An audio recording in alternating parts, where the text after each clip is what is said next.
I'm just curious as to how my money is being spent, because, I mean, I hear all these warm fuzzies, that's great. You show me a kid where their reading, writing, and arithmetic is in the upper 75 to 80 percentile. You show me a kid that can add and subtract with a pen and paper and not a computer. How they can interact with people. That's my question. What am I getting for my money? So that's the comment I have. Thank you. Thank you.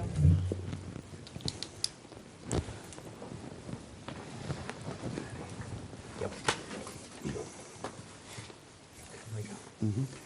And Ms. Ort, Superintendent Schuler will reach out to you. And so you can have a discussion on that. All right, the 2023 Watertown Mayor Truth and Taxation Meeting, the 23 payable 24 levy. Ms. Rader, your presentation. Good evening. Why have a truth and taxation meeting? In 1989, there was a law passed that truth and taxation meetings had to take place. There's two major requirements of that law. The first one is that tax statements need to be sent out to the county with the proposed property tax statements in November. And the statements are based on proposed tax set by all the taxing jurisdictions, which is the counties, the cities, and the school districts and townships. Also, the requirement is a public hearing, and within that public hearing, you have to talk about your budget, the levy that you're certifying, and allow public comment.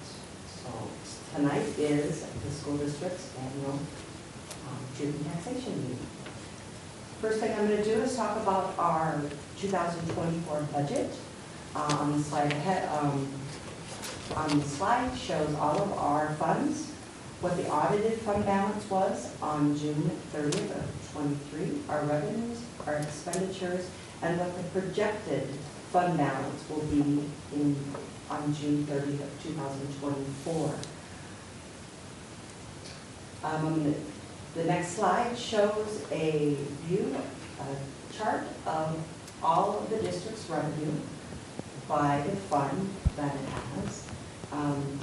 Fund 1, which is the majority of our revenues, followed by...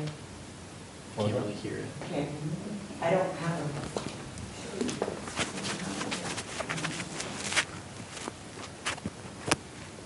That should work.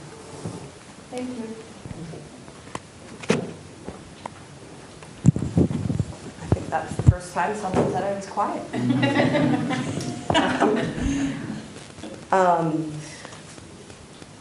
Fund 1 has the most, the revenues, followed by construction, debt service, community service, and food service has the lowest amount of revenues. The next slide shows by fund what type of revenues are allocated towards the fund. So the general fund, the majority of the revenue is provided by the state, then the levy, which is what we're certifying tonight, and then local. And local are what fees we collect from our students and families, and then 2% is federal. For food service, the majority of the revenue is collected from locals, which is our families paying for lunches, followed by federal revenue, and then there's a little bit of state revenue. For community service, the majority of the revenue comes from the local, which are the fees for the services that are provided, followed by a little bit of levy, and then there's a little bit of state revenue. Construction, that is totally local, that the revenue that comes through, and debt service is the majority of levy, and there's a little state aid. And Ms. Rivers, for the Yes. food service for next year, Mhm. that's going to completely change?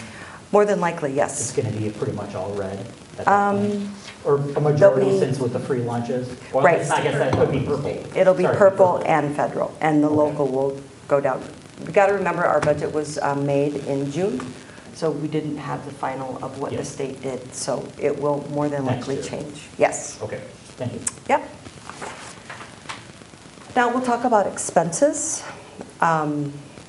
Again, the general fund has the majority of the expenses at 64% for the whole district, followed by construction, debt service, community service, and again, food service.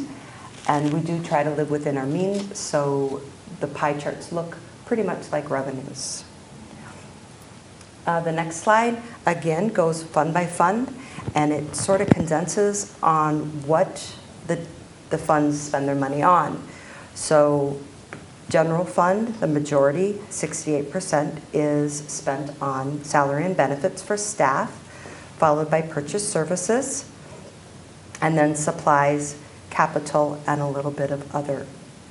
For food service, the majority is spent on supplies, 48%, followed by salary and benefits, purchase services, and a little bit of capital purchases. For community service, the majority is salary and benefits, followed by purchase services and a little bit of supplies. Construction is all capital related, and debt service is all debt service related. The next slide is the district's budget publication report, which was included in the November board agenda. And it's a nice document because it shows what the fund balance of 2023, our last school year, ended with, what the actual revenues and expenses were, how the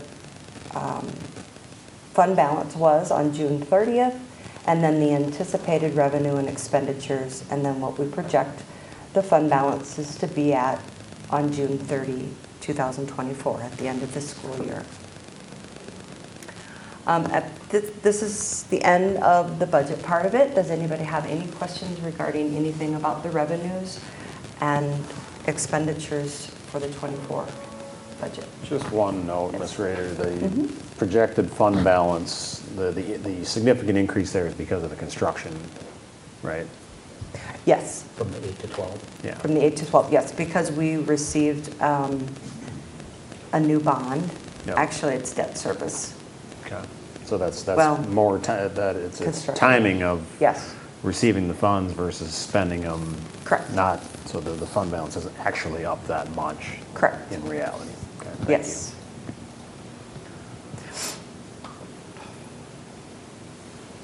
Okay, we're going to move on to the levy part of the presentation. And the first question is, who sets the school levy? The majority of the levy is set by the state, and it's legislated by formulas. Pretty much makes up the general education formula, operating capital, career and tech, and the reemployment. Also, a portion of the levy is voter approved as authorized by the state, and this holds true for our operating referendum and our building bonds. How is property tax determined? There's a lot of different agencies or departments that do control how property tax is determined. First, the county assessor determines the market value of each parcel of property. Then the Minnesota legislature sets formulas for tax capacity. These formulas determine how the tax burden is going to be split on the different types of taxes or properties within the district. So it could be either residential, commercial, or agricultural. Then the county auditor calculates the tax capacity for each parcel based on the above calculations from the state and the market value of the parcel. Then the county auditor divides the total tax by the total tax capacity of the district to determine the tax rate needed. Very complex. One thing to note about the tax rate, certain levies do take in consideration the market value instead of the tax capacity. A good question is, why does my levy change? I mean, why does my property taxes change? And there's reasons for that. One, it could be the value or classification of your individual property. It could go up, it could go down, and that will change the amount of tax that you have to pay. Also, the change in the school district's enrollment numbers. If our enrollment numbers go up, the tax will be higher, and if they go down, it'll be lower because of the amount of children. And we get per pupil levies are based on per pupils. Change in the valuation of the property in the district. If your property value goes up, you will pay more tax. If it goes down, you'll pay less tax. The state does try to do an equalization so that it spreads the wealth out, so it's not all, if you have a lower valuation district, they'll pitch in more, where if you have a higher valuation district, then you'll have an equalization of less funds from the state. Local decisions and requirements, the school district, of course, can set levy amounts. That's what we're doing tonight. So we have what our decisions are is a change in the levy. And also the legislation has changes. And the levy is based on a bunch of formulas. So anytime they change that, the levy amount will change. A couple things to keep in mind about the levy that we're certifying tonight. The revenue that it produces will not be until the 24-25 school year. And I was talking about all the formulas that the state does. It's all on estimated pupils and estimated amounts. So there's always going to be a catch-up of what was projected and then the actuals. So you'll always see adjustment amounts for all the levies that are generated. Now we'll get into the actual numbers of what our levy is. The first page is each fund. We have 3 funds that we collect levy for. The chart shows what last year's levy was, what this year's levy is, and then the change. And I will go fund by fund and talk about the changes. But overall, we have a 0.07% increase of our levy this year to last year. The general fund, all the categories of the levy are listed on the first column, and then last year's levy, and then this year's levy. In total, the change is about $74,000, which isn't a huge increase. It's about 2.38%, and the majority of this change is due to the prior year adjustments from estimated to current. So it's nothing I can blame one thing on.